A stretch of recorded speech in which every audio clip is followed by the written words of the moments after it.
Guys আজকে আমি ভাজবো রুটি। এই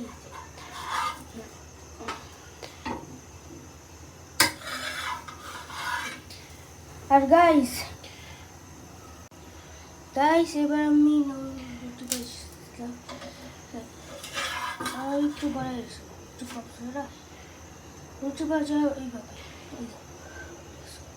এইভাবে। আর যারা মেয়েরা আছো তারা বলবে যে আমি শিখছি, কিন্তু এটা না, আমি শিখি আসলে শিখি না, আসলে দেখা দেখাই শিখছি।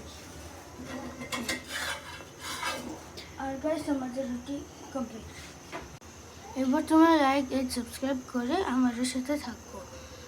এবার 89 হয়েছে, যদি 100 হয় তাহলে আমি অনেক খুশি হব।